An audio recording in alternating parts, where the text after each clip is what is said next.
ನಮ್ಮದು music family. ನನ್ನ ತಾಯಿ ಸೋದರ ಮಾವಂದಿರು ಮೈಸೂರು ಅರಮನೆ ವಿದ್ವಾಂಸರಂತೆ. ಸರ್ ನೀವು ತಬಲಾ ಕಲ್ತಿದ್ದು? ಭಜನೆ ಟೈಮಲ್ಲಿ ಅವರು ತಬಲಾ ನುಡಿಸಿದ್ರೆ ನನ್ನ ಕೈ ತಾಮ್ರದ ಬಿಂದಿಗೆ ಕೊಡೋರಂತೆ. ಮನೇಲಿ ಕಡಿಮೆ ಮಕ್ಕಳು 8 ಜನ ಬಂದರು, ಎಲ್ಲ ಎದ್ಬಿಟ್ರು, ಗುರುಗಳು ಬಂದರು ಅಂತ. ನಾನು ಕಾವಿ ಹಾಕಿರ್ತಾರೆ ಅಂತ ಹುಡುಕ್ತಾ ಇದ್ದೀನಿ. ಗುರುಗಳು ದೇವರು ಎಂಥ ಉಗ್ರಾಣಕ್ಕೆ ತಗೊಂಡು ಹಾಕ್ಬಿಟ್ಟ ನನ್ನ ಅಂದರೆ ಬಂದು ಬೆಂಗಳೂರಿಗೆ ಬಂದು 3 ದಿನಕ್ಕೆ ಸೆಟಲ್ ಮಾಡಿಬಿಟ್ರು. ತೆಲುಗಲ್ಲಿ ಕೆಲವು ತಿಳಿಸಪ್ಪ ಅಂತ ಕೇಳಿದ್ರು. ಗುರುರಾಜ್ ನಾಯ್ಡು ಅಂತ ಕರೀತಾರೆ. ಕೃಷಿ ಏನಿದೆ ಜೀವನದಲ್ಲಿ ಒಂಚೂರು ನೋಡೋದಿಲ್ಲ. ಅದೇ ರೀಲ್ಸ್ ಬರಲಿ ನೋಡ್ತಾರೆ. ಅದೇ ರೀಲ್ಸ್ ಮಾಡಿರೋರು ಮೊನ್ನೆ ಕೆರೆಗೆ ಬಿದ್ದು ಸತ್ತೋದ್ರು ಅಂದರೆ ಅದು ನೋಡ್ತಾರೆ. ಸರ್, ಬಹಳಷ್ಟು ಮಂದಿಗೆ ತಬಲಾ ನಾಣಿ ಬರೀ ಎಂಟ್ರಿಗೆ ವಿಷಲ್ ಬೀಳ್ತವೆ, ಚಪ್ಪಾಳೆ ಬೀಳ್ತವೆ. ಸೊ ಅದು ನಾವು ಕೂಡ ವಿಮರ್ಶೆ ಬರೋಕ್ಕೆ ಸಿನಿಮಾ ನೋಡಿದಾಗ ನಮಗೆ ಬರೀ ಆ ಎಂಟ್ರಿಗೆ ಅನಿಸ್ಬಿಡುತ್ತೆ, ಓ ಅಂತಾರೆ. ಇನ್ನು ಡೈಲಾಗ್ ಬಿದ್ದರೆ ಬೇರೆ ಮಾತು. ಆದರೆ ಹಿಂದೆ ಒಂದು ಸ್ವಲ್ಪ ಹಿಂದಕ್ಕೆ ಹೋಗೋಣ. ಸಿನಿಮಾ ಹಿಂದೆ ರಂಗಭೂಮಿ ಹಿಂದೆ ಸೀರಿಯಲ್ ಹಿಂದೆ ಫ್ಯಾಮಿಲಿ, ಅದಕ್ಕೂ ಒಂದು ಕೆಲಸ ಮಾಡಿದರೆ ಅಲ್ಲಿಂದ ಶುರು ಮಾಡೋಣ ಸರ್. ಸರ್, ನಾಣಿಯವರ ಊರು, ನಾಣಿಯವರು ಓದಿದ್ದು ಮತ್ತು ಹಿಂಗೆ ಪಯಣ ಇಲ್ಲಿಗೆ ಬಂದಿದ್ದು ಕನೆಕ್ಟ್ ಆಗಿದೆ ಹೇಗೆ ಅಂತ? ಸರ್, ನಂದು ತುಮಕೂರು ಡಿಸ್ಟಿಕ್ಕು, ಕೊರಟಗೆರೆ. ಹೌದು ಸರ್. ನಾನು PUCವರೆಗೂ ಅಲ್ಲೇ ಓದಿದ್ದು. ನಮ್ಮದು ಮ್ಯೂಸಿಕ್ ಫ್ಯಾಮಿಲಿ. ನಮ್ಮ ತಂದೆ ಪೌರಾಣಿಕ ತಬಲಾ ಮಾಸ್ಟ್ರು ಆಂಜನಪ್ಪ ಅಂತ. ಹಾಂ. ಅಲ್ಲಿ ನಮ್ಮ ಸುತ್ತನಲ್ಲಿ ಒಳ್ಳೆ ಹೆಸರು ಅವ್ರಿಗೆ. ಆಮೇಲೆ ಮನೇಲಿ ಎಲ್ಲರೂ ಗಾಯಕರೇ, ಚೆನ್ನಾಗಿ ಹಾಡ್ತಾರೆ, ಒಂದೊಂದು ವಾದ್ಯ ನುಡಿಸ್ತಾರೆ. ಇದು ನಮ್ಮ ತಂದೆ ಕಡೆ. ತಾಯಿ ಕಡೆ ತಗೊಂಡ್ರೆ ನನ್ನ ತಾಯಿ ಸೋದರ ಮಾವಂದಿರು ಮೈಸೂರು ಅರಮನೆ ವಿದ್ವಾಂಸರಂತೆ. ನಮಗೆ ಗೊತ್ತಿಲ್ಲ. ಓಕೆ. ನನ್ನ ಮಾವದಿರು ಅಂದರೆ ನಮ್ಮ ತಾಯಿ ಅಣ್ಣ ವಯಲಿನಿಸ್ಟು ತಿರುಮಲಪ್ಪ ಅಂತ ತುಮಕೂರಲ್ಲಿದ್ದರು.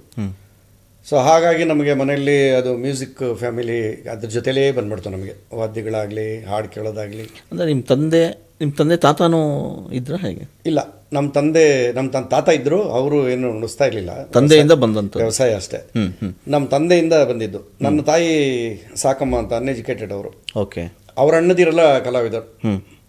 ನಮ್ಮ ತಾಯಿ ಅಣ್ಣ ವೈಲಿನಿಸ್ಟ್ ಅವರು. ಓಕೆ. ತುಮಕೂರಲ್ಲಿ ಅವರು ಒಳ್ಳೆ ಹೆಸರು. ವೈಲಿನ್ ಕಂಪ್ನಿಗೆಲ್ಲ ನುಡಿಸ್ತಾ ಇದ್ರು, ಗುಬ್ಬಿ ಕಂಪ್ನಿಗೆ, ನಾಟಕಗಳಿಗೆ. ಅದೇನೋ ಯಾವ ಕಡೆದೋ ಒಂದು ಆಶೀರ್ವಾದ ನಮಗೆ ತಂದೆ ತಾಯಿಯಿಂದ ಬಂದ್ಬಿಡ್ತು. ಅವರಿಬ್ಬರ ಕಡೆಯಿಂದ ನಮಗೆ ಬಂದಿದೆ. ಅದೇ. ಹಾಗಾಗಿ ಇದು ಮ್ಯೂಸಿಕ್ದು ಅಲ್ಲಿಂದನೇ ಬೆಳ್ಕೊಂಡ್ಬಂದ್ರು. ಮನೇಲಿ ಪ್ರತಿ ಶನಿವಾರ ಭಜನೆ ಮಾಡಬೇಕು ಎಲ್ಲರೂ ಮನೇಲಿ. ಹೌದು. ಕಂಪಲ್ಸರಿ ಕೈಕಾಲು ಮುಖ ತೊಳ್ಕೊಂಡು ವಿಭೂತಿ ಇಟ್ಕೊಂಡು ಕೂತ್ಕೋಬೇಕು.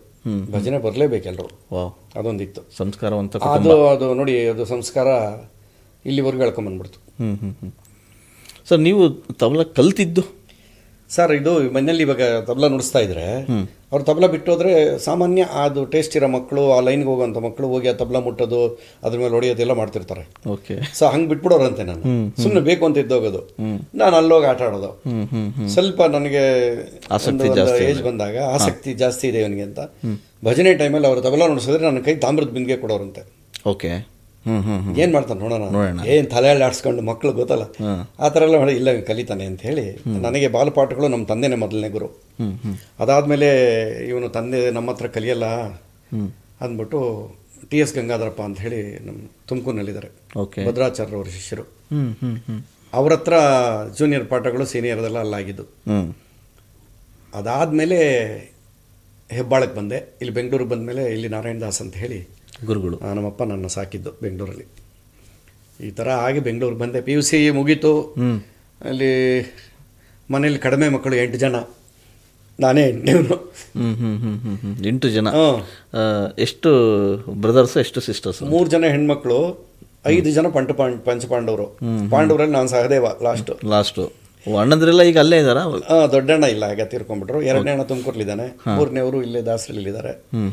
4ನೇವನು ಅವನು ಮೇಸ್ಟ್ರು, ಅವನು ಇಲ್ಲ ಈಗ. ಅಕ್ಕಂದಿರು 3 ಜನ ಇದ್ದಾರೆ, ನಾನು ಇಲ್ಲಿದ್ದೀನಿ. ನೀವು 5 ಜನರಲ್ಲಿ ತುಂಬ ತಬಲಾ ಎಲ್ಲ ಕಲ್ತಿದ್ದೀನ? ಅವ್ರ ಬ್ರದರ್ಸು 2ನೇವರು ನುಡಿಸ್ತಾ ಇದ್ರು. ಹಾಗಾಗಿ ಹೆಂಗೆ ಜೊತೆಯಲ್ಲೇ ಬಂದ್ಬಿಡ್ತು. ಬೆಂಗಳೂರಿಗೆ ಬಂದ್ರಿ. ನಮ್ಮ ತಾಯಿ ಅವ್ರಿಗೆ ಬರೀ ಕೇಳ್ಮೆ, ಅವ್ರ ಜ್ಞಾನನೇ ನನಗೆ ಬಂದಿದೆ ಅಂತ ನಾನು ಅನ್ಕೋತೀನಿ. ನಾನು ದೃಶ್ಯಗಳು ನೋಡೋದು ಕಡಿಮೆ, ಕೇಳ್ಮೆ ಜಾಸ್ತಿ. ಹಾಗಾಗಿ ಅವರು ದಾಸರ ಪದಗಳೆಲ್ಲ ತುಂಬ ಚೆನ್ನಾಗಿ ಹಾಡೋರು.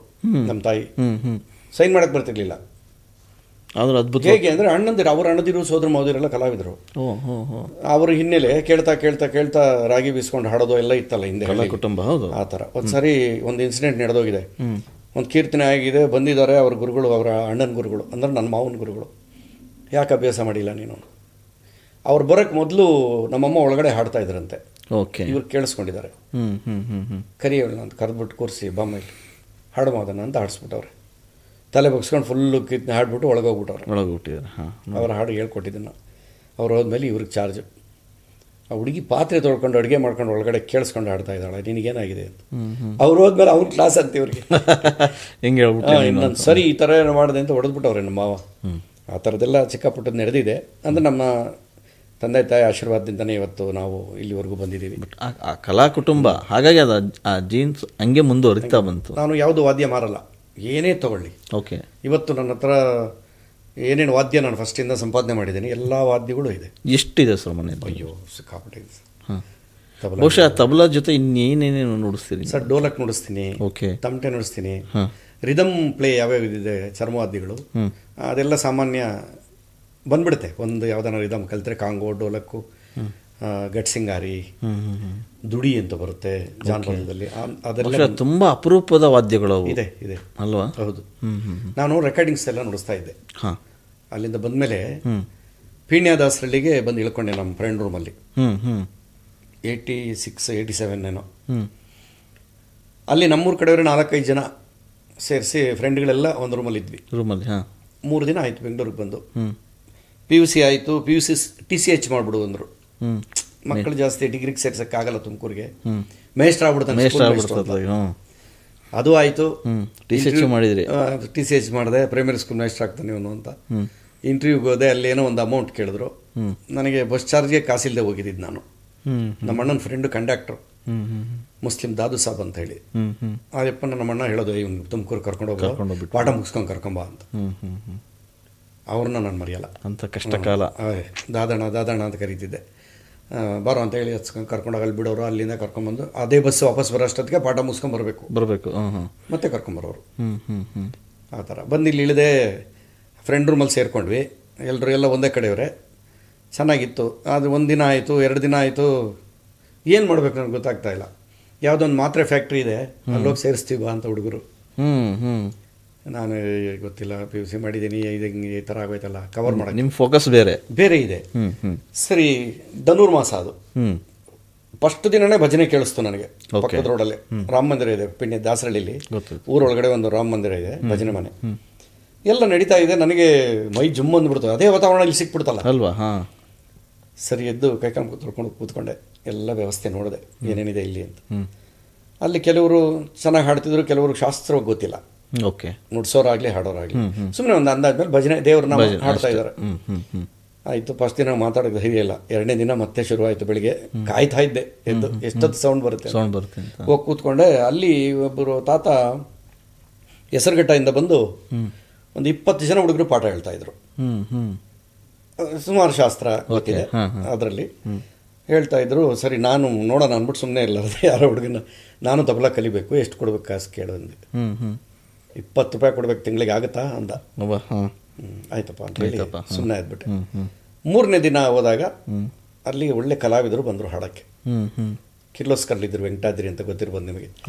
ಕೃಷ್ಣ ಸನ್ಮಾನದಲ್ಲಿ ಕೃಷ್ಣನ ಪಾತ್ರ ಮಾಡ್ತಾ ಇದ್ರು. ಅವತ್ತು ಅವ್ರ ಪೂಜೆ ಬಂದು ಕೂತ್ಕೊಂಡ್ರು.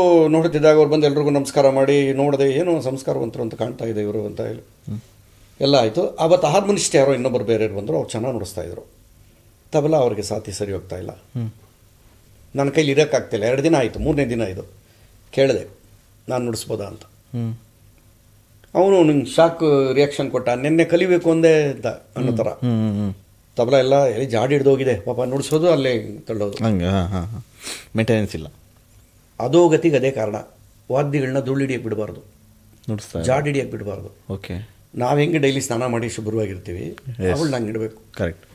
ಎಲ್ಲ ಜಾಡೆಲ್ಲ ಒರೆಸ್ಬಿಟ್ಟು, ನಾನು ಧೂಳೆಲ್ಲ ಒರೆಸಿ ಕೆಟ್ಟಗಳೆಲ್ಲ ಇಳಿಸಿ ಶುದ್ಧಿ ಮಾಡಿಬಿಟ್ಟು ಹಿಂಗೆ ಚಾಪ್ ಹಾಕಿದೆ. ಅವರು ಯಾವ ಕಡೆ ನಿಮ್ಮದು, ಯಾವ ಊರು, ನಿಮ್ಮ ಗುರುಗಳು ಯಾರು? ಗಂಗಾಧರಪ್ಪ ಅವರು ಅಂದೆ. ತುಮಕೂರು ಗಂಗಾಧರನ? ನಾನು ಅವ್ರ ಜೊತೆಲಿ ಬೇಜಾರು ನುಡಿಸಿದ್ದೀನಪ್ಪ ಅಂದರು ಹಾರ್ಮೋನಿಸ್ಟು. ಶುರುವಾಯಿತು. ಈಯಪ್ಪ ಒಳ್ಳೆ ವಿದ್ಯಾಭೂಷಣರು ಹಾಡ್ದಂಗೆ ಹಾಡಿದ್ರು. ಏನಪ್ಪ ಎಲ್ಲ ಅವರ ಹಾಡುಗಳೇ, ವಿದ್ಯಾಭೂಷಣರದ್ದೇ ಹಾಡ್ತಾವ್ರೆ, ಸಖತ್ತಾಗಿ ಹಾಡಿದ್ರು. ಸರಿ, ಅದನ್ನೆಲ್ಲ ತಬಲಾ ಎಲ್ಲ ಒರೆಸ್ಬಿಟ್ಟು ನೀಟಾಗಿ ಶುದ್ಧಿ ಮಾಡಿ ಚಾಪ್ ಹಾಕಿದೆ. ಅವ್ರಿಗೆ ಗೊತ್ತಾಗ್ಬಿಡ್ತು ಯಾವ ಊರು ಏನು ಎಲ್ಲ ಕೇಳಿದ್ರು. ಎಲ್ಲ ಹೇಳಿದೆ, ನನ್ನ ಗುರುಗಳು ಇಂಥವ್ರು ಅಂದೆ. ನನ್ನ ಗುರುಗಳು ಅವ್ರಿಗೆ ಪರಿಚಯ.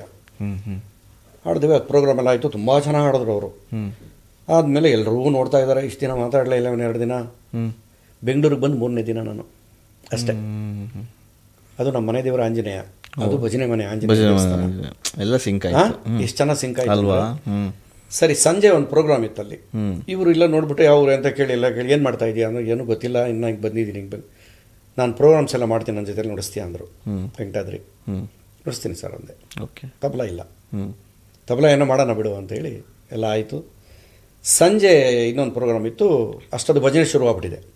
ನಾನು ನುಡಿಸ್ತಾ ಇದ್ದೆ. ನನ್ನ ಗುರುಗಳು ನಾರಾಯಣ ದಾಸರು ಅಲ್ಲಿ ಬಂದಿದ್ದಾರೆ, ಹೊರಗಡೆ ನಿಂತ್ಕೊಂಡವ್ರೆ, ತೆಲುಗು ಮಾತಾಡ್ತಿದ್ದವರು. ಇವತ್ತು ತಬಲ ಯಾರೋ ಬೇರೆ ನುಡಿಸ್ತಾ ಇದ್ದಾರೆ, ಬೇರೆಯವರು. ಅವರು ಫಿಂಗರಿಂಗ್ ಕೇಳಿಸ್ಕೊಂಡು ದೇವರು ಬೇಡವರ ಅನ್ಸೋಡ್ರ ತಬಲ ಚೂಡ್ರ ಅಂತ ಕಳ್ಸವ್ರ ಹುಡುಗನ. ಅವ್ರು ಹಿಂಗೆ ಬಂದು ಬಗ್ಗೆ ನೋಡಿ, ಯಾರೋ ಕಪ್ಪುಗಿದ್ದಾನೆ, ಇಷ್ಟು ಹುಡುಗ ಕೂತಿದ್ದಾನೆ, ಅವ್ನು ನುಡಿಸ್ತಾವನೆ, ಇನ್ನೂ ಚಿಕ್ಕ ಅಂತ ಎಲ್ಲ ಹೇಳೋರು. ಬಾರಿಸ್ತಾವ ಸರ್, ಹೌದಾ ಅಂತ ಒಳಗಡೆ ಬಂದವ್ರೆ. ಬಂದರು, ಎಲ್ಲ ಎದ್ಬಿಟ್ರು, ಗುರುಗಳು ಬಂದರು ಅಂತ. ನಾನು ಕಾವಿ ಹಾಕಿರ್ತಾರೆ ಅಂತ ಹುಡುಕ್ತಾ ಇದ್ದೀನಿ, ಗುರುಗಳು ಅಂತ.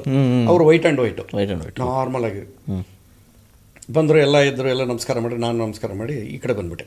ಅವ್ರ ಜೊತೆಲಿ ಇನ್ನೊಬ್ರು ಅಪ್ಪಾಯಿ ದಾಸು ಅಂತ ಹೇಳಿ ದೊಡ್ಡಬಳ್ಳಾಪುರದವರು, ಲೆಫ್ಟ್ ಹ್ಯಾಂಡ್ ತಬಲ, ತುಂಬಾ ಒಳ್ಳೆ ತಬಲಿಸ್ಟು, ಅವ್ರು ಬಂದವ್ರೆ.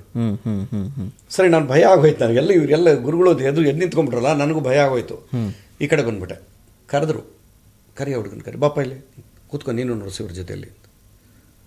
ಅವ್ರು ಏನೂ ಕೇಳಲಿಲ್ಲ ನನ್ನ, ಯಾರು ಏನು ಆಯ್ತು, ಎಲ್ಲಿಂದ ಬಂದಿದ್ದು ಏನೂ ಕೇಳಿಲ್ಲ. ಸರಿ, ನಾನು ಪಂಚಮ ಇಟ್ಕೊಂಡೆ, ಅವರು ಬೇಸ್ ತಬಲ ಎಲ್ಲ ನುಡಿಸಿದ್ವಿ. ಅದಾದಮೇಲೆ ಕೇಳಿದ್ರು, ಏನು ಮಾಡ್ಕೊಂಡಿದ್ದೀರಿ, ಯಾವ ಊರು ನಿಂದು, ಹಿಂಗೆ ಅಂತ ಹೇಳಿದೆ. ಕಾರ್ಡ್ ಕೊಟ್ಬಿಟ್ಟು ಮನೆಗೆ ಬಾ.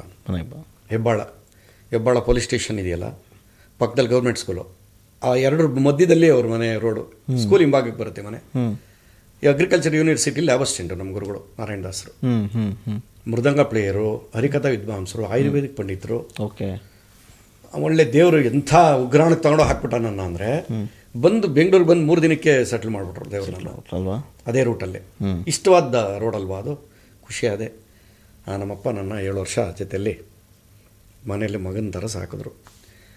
ಅಲ್ಲಿ ಎಂತೆಂಥ ದಿಗ್ಗಜರು ಬರೋರು ಅಂದರೆ ಕತೆ ಕಲಿಯೋದಕ್ಕೆ, ಹೊಸ ಕತೆಗಳಿಗೆ. ಒಂದಿನ ಅರುಣ್ ಕುಮಾರ್ ಬಂದಿದ್ದಾರೆ, ಗುರುರಾಜ್ ನಾಯ್ಡು ಅವರು. ನನಗೆ ಇವ್ರನ್ನೆಲ್ಲೂ ನೋಡಿದ್ದೀನಿ, ನೆನಪಾಗ್ತಾ ಇಲ್ಲ. ತೆಲುಗಲ್ಲಿ ಅವ್ರು ಕೇಳಿ ತೆಲ್ಸಪ್ಪ ಅಂತ ಕೇಳಿದ್ರು. ಗೊತ್ತಾ ಇವರು ಎಲ್ಲ ನೋಡಿದ್ರು. ಅರುಣ್ ಕುಮಾರ್ ಅಂತ ಹೇಳಿ ಹರಿಕಥಾ ವಿದ್ವಾಂಸರು, ಗುರುರಾಜ್ ನಾಯ್ಡು ಅಂತ ಕರೀತಾರೆ ಹರಿಕಥೆಯಲ್ಲಿ. ಆಗಿ ಅಯ್ಯೋ, ನಾನು ನಮಸ್ಕಾರ ಮಾಡಿದೆ. ಆಮೇಲೆ ಗುರುಗಳು ನನ್ನ ಬಗ್ಗೆ ಎಲ್ಲ ಹೇಳಿದ್ರು, ಹಿಂಗೆ ಬಂದಿದ್ದಾನೆ, ಇಲ್ಲೇ ಇದ್ದಾನೆ. ಹೀಗಾಗಿ ಅಲ್ಲಿ ಪ್ರತಿದಿನ ಕಲಾವಿದರು ಯಾರ್ಯಾರು ಬರ್ತಾರೆ, ಮಾಲೂರು ಸಣ್ಣಪ್ಪನವರು, ಆಮೇಲೆ ಇವರು ಕೋಲಾರ ಶ್ರೀನಿವಾಸ್ ಅವರು, ಸುಮಾರು ಜನ ಬರೋರು. ಶೋಭಾ ನಾಯ್ಡು ಅವರು, ಶೀಲಾ ನಾಯ್ಡು ಅವರು, ಹರಿಕಥೆಗೆ ಸಂಬಂಧ ಯಾರ್ಯಾರಿದೆ ಎಲ್ಲರೂ ಬರೋರು. ಪ್ರತಿದಿನ ಇವರ ಹತ್ರ ಒಂದು ಕತೆ ಕೇಳೋದವರು. ರಾವಣ ಸ್ವರ್ಗಾರೋಹಣ ಹೇಗೆ ಮಾಡೋದು, ಇವ್ರ ಹತ್ರ ಧರ್ಮರಾಯ ಸ್ವರ್ಗಾರೋಹಣ ಹೆಂಗೆ, ಮಹಾಮಾಯ ಮಂದರ ಕತೆ, ಶನಿ ಕಲ್ಯಾಣ, ನವಗ್ರಹ ಕಲ್ಯಾಣ, ಹನುಮ ಕಲ್ಯಾಣ ಲಾಸ್ಟ್ಗೆ, ಈ ಥರದ್ದೆಲ್ಲ ಕತೆಗಳು ಕೇಳೋರು. ನಾನು ಬರೀ ಅವ್ರಿಗೇನಂದರೆ, ಗುರುಗಳು ಸಂಜೆ ಆಯಿತು ಅಂತಂದರೆ ಅಲ್ಲಿ BP, ಶುಗರು, ಪೈಲ್ಸ್ ಎಲ್ಲ ಔಷಧಿ ಬರೋರು, ಆಯುರ್ವೇದಿಕ್. ಅದನ್ನೆಲ್ಲ ಪ್ಯಾಕ್ ಮಾಡೋದು ನನ್ನ ಕೆಲಸ. ಓಕೆ, ಒಂದೇ ದಿವಾನ, ಗುರುಗಳು ಅಲ್ಲಿರೋರು, ನಾನು ಇಲ್ಲಿ ಕೂತ್ಕೊಂಡು ಎಲ್ಲ ಪ್ಯಾಕ್ ಮಾಡಿ 21 ಡೇಸ್ಗೆ ಬೆಳಿಗ್ಗೆ ಮಧ್ಯಾಹ್ನ ಸಾಯಂಕಾಲ ಕವರ್ ಎಲ್ಲ ಮಾಡಿ ಇಡ್ತಾ ಇರೋದು, ಕೇಳಿಸ್ಕೊಳ್ಳೋದು ಅಷ್ಟೇ. ನೀವು ಅವ್ರ ಕತೆ ಹೇಳ್ತಾ ಇದ್ರಲ್ಲ, ಕಂಪ್ಲೀಟ್ ಹಾಡುಗಳು, ಕತೆ ಮಧ್ಯದಲ್ಲಿ ಉಪಕಥೆಗಳೇನು ಬಳಸ್ಬೋದು ಎಲ್ಲ ಕೇಳ್ತಿದ್ದೆ. ತಾಯಿದು ಬಂತಲ್ಲ ಕೇಳುಮೆ ನೋಡಿ ಅಲ್ವಾ, ಅದಕ್ಕೆ ಹೇಳಿದೆ ಮಸ್ಟ್ ಒಳ್ಳೆ ಕೇಳಗನಾಗಬೇಕು. ಕರೆಕ್ಟ್. ನಾನು ಅಲ್ಲಿ ಕೂತಾಗಲೂ ಮಾತಾಡಿದೆ, ನಾನು ಕೇಳೋಕ್ಕೆ ರೆಡಿ ಇಲ್ಲ, ಕೇಳಿಸ್ಕೊಳ್ಳೋಕೆ ರೆಡಿ ಇಲ್ಲ. ಯಾವುದೋ ಒಬ್ಬರದ್ದು ಇಂಟರ್ವ್ಯೂ ಬಂದಿದೆ, ನೋಡೋಣ ಇವ್ರ ಮಾಹಿತಿ ಏನಿದೆ, ಇವ್ರ ಕೃಷಿ ಏನಿದೆ ಜೀವನದಲ್ಲಿ ಒಂಚೂರು ನೋಡೋದಿಲ್ಲ. ಅದೇ ರೀಲ್ಸ್ ಬರಲಿ ನೋಡ್ತಾರೆ. ಅದೇ ರೀಲ್ಸ್ ಮಾಡಿರೋರು ಮೊನ್ನೆ ಕೆರೆಗೆ ಬಿದ್ದು ಸತ್ತೋದ್ರು ಅಂದರೆ ಅದು ನೋಡ್ತಾರೆ. ಈಗ ಇರೋದೇ ಇಂಥವೆಲ್ಲ ನೋಡಲ್ಲ. ಈ ಟ್ರೆಂಡ್ ಅಲ್ಲ, ಈ ಟ್ರೆಂಡ್ ಈಗ. Yes sir. ಈ ಥರ ಆಗಿ ಪಾಕೆಟಲ್ಲಿ ಕಟ್ತಾ ಇದ್ದೆ. ಅಲ್ಲಿ ಕತೆಗಳು ಕೇಳಿ ಅಲ್ಲಿ ಮಾಹಿತಿ ಇವತ್ತು ನನಗೆ ರೈಟಿಂಗಲ್ಲಿ ನಮ್ಮಪ್ಪ ಜೊತೆಲೇ ಇರ್ತಾರೆ ಅಲ್ವಾ. ಏನಾದರೂ ಒಂದು ಅಪರೂಪದ ವಿಚಾರ ಬಂತು ಅಂದರೆ ಅವರೇ.